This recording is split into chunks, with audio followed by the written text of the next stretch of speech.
हाय दोस्तों, कैसे हैं आप सब। और मेरे ख्याल से आप लोग ठीक ही ठाक होंगे। और दोस्तों आइए आज के इस वीडियो में हम बात कर लेते हैं उन क्रिमिनल केसेस के बारे में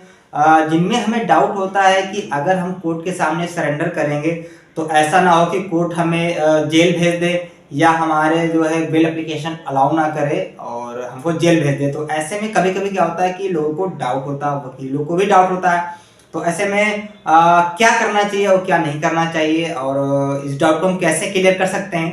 तो इसी बारे में इस वीडियो में हम जानने की कोशिश करेंगे। सो नमस्कार दोस्तों, मेरा नाम है राहुल सिंह और आप देख रहे हैं एडो हेल्प अस। तो दोस्तों, जब भी किसी के खिलाफ कोई एफआईआर दर्ज होती है तो अगर अंडर 7 ईयर है तो पुलिस उसको गिरफ्तार नहीं करती है। और जब एफआईआर दर्ज हो जाती है उसके बाद चार्जशीट सबमिट हो जाती है कोर्ट में। उसके बाद जब कोर्ट के द्वारा समनिंग होती है, उसके बाद बीडब्ल्यू एनबीडब्ल्यू, तो ऐसे जब स्टेप बाय स्टेप होता है तो अगर बीडब्ल्यू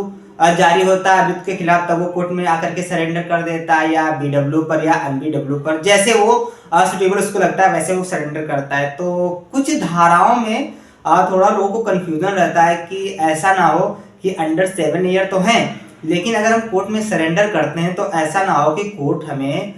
जेल भेज दे और हमारी बेल एप्लीकेशन खारिज कर दे।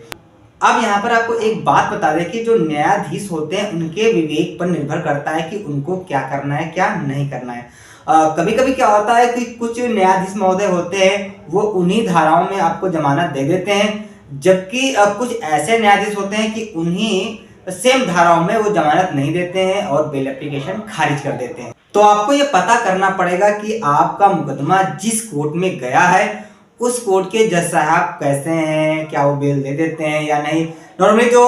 वकालत वहाँ के जो वकील करते हैं उनको जानकारी हो जाती है कि वहाँ के वो कैसे हैं या नहीं है। हालांकि कुछ जो जजेस जैसे जिनका हाल ही में ट्रांसफर होकर आता है तो ऐसे में थोड़ा कंफ्यूजन रहती है कि वो इस प्रकार की बेल दे सकते हैं या नहीं दे सकते, किस प्रकार का उनका काम है। तो जब कुछ समय हो जाता है उसके बाद जानकारी मिल जाती है कि हाँ वो किस तरीके के हैं, कैसा क्या है माहौल। लेकिन अगर नए नए हैं तो उस पर थोड़ा कंफ्यूजन रहती है। तो अगर फिलहाल के लिए कोई ऐसी धाराएं हैं जिनमें आपको कंफ्यूजन है कि क्या हमको वो जेल भेज सकते हैं या हमारी बेल एप्लीकेशन अलाउ कर सकते हैं या वो खारिज कर सकते हैं, तो ऐसे में आपको देखिए यहाँ पे करना क्या है कि जिस कोर्ट में आपका मुकदमा लगा हुआ है, जहां आपको सरेंडर करना है, बेल एप्लीकेशन आपको देना है, वहां के आप बाबू से बात कर सकते हैं। वहां का जो बाबू फाइलें पेश करता है वहां पे आप जाकर के उनसे बात कर सकते हैं, उनको बता सकते हैं कि ऐसी ऐसी धाराएं हैं, ऐसे में क्या आपके जज साहब इन धाराओं में बेल दे सकते हैं या बेल एप्लीकेशन खारिज कर सकते हैं, ऐसे में क्या करना चाहिए यह थोड़ा जानकारी ले सकते हैं। लेकिन अगर आपको कहीं थोड़ा सा डाउट लगे कि ऐसा ना हो कि हमें वो जेल भेज दें, तो ऐसे में आप ये कोशिश करिएगा कि हाईकोर्ट का डायरेक्शन ले लीजिएगा, सत्येंद्र कुमार अंटिल। अब अगर आप ऐसा करवा लेंगे तो आपकी अगर वो बेल एप्लीकेशन खारिज करते हैं तो आप तुरंत सेम डे सेशन में बेल एप्लीकेशन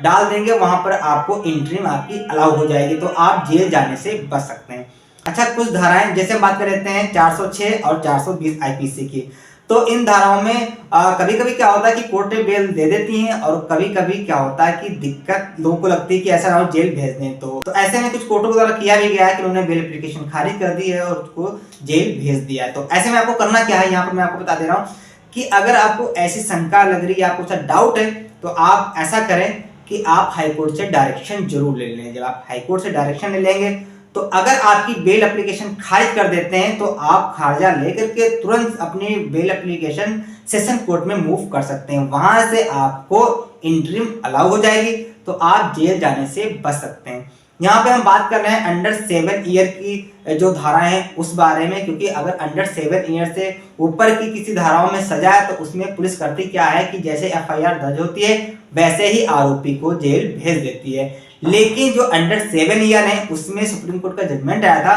कि 7 साल से नीचे की धाराओं में आरोपी को गिरफ्तार करके जेल नहीं भेजा जाएगा। तो तब से अब क्या हो गया है कि पुलिस के द्वारा अंडर 7 ईयर जिन धाराओं में होता है उसमें वो गिरफ्तार करके आरोपी को जेल नहीं भेजते हैं। ऐसे में वो एफआईआर दर्ज होती है, एफआईआर दर्ज होने के बाद विवेचना होती है, विवेचना होने के बाद चार्जशीट कोर्ट में सबमिट होती है, चार्जशीट कोर्ट में सबमिट होने के बाद चार्जशीट का संज्ञान होता है, उसके बाद समनिंग होती है जो उसमें अभियुक्त होते हैं। अभियुक्त समनिंग होने पर भी अगर वो कोर्ट में उपस्थित नहीं होते हैं, बेल नहीं करवाते हैं, तो फिर उनके खिलाफ बीडब्ल्यू होता है यानी अवेलेबल वारंट होता है, उस पर भी वो नहीं आते हैं, तो उसके बाद एनबीडब्ल्यू होता है उन आरोपियों के खिलाफ। तो उसमें आपको पुलिस गिरफ्तार करके जेल भेज देती है। तो ऐसा अगर कोई माहौल है, ऐसी कोई एफआईआर आपके खिलाफ दर्ज हुई है, अगर आप बेल कराना चाहते हैं, कोई ऐसी धाराएं हैं जिनमें आपको कंफ्यूजन है, ये एक वकील के लिए भी मैं मतलब बता दे रहा हूँ कि अगर आपको किसी धाराओं में कंफ्यूजन लग रही है कि यार ऐसा मेरे पास क्लाइंट आया है और इसमें अगर मैं बेल एप्लीकेशन डालता हूँ तो ऐसा ना हो कोर्ट बेल एप्लीकेशन खारिज कर दे और उसको जेल भेज दे,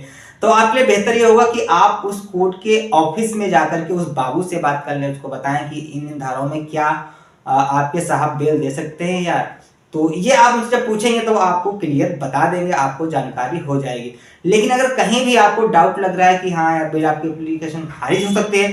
तो आप इसमें देर ना करें, हाईकोर्ट जाकर के हाईकोर्ट डायरेक्शन करवा लें सज्जन कुमार अंटिल। उसके बाद आप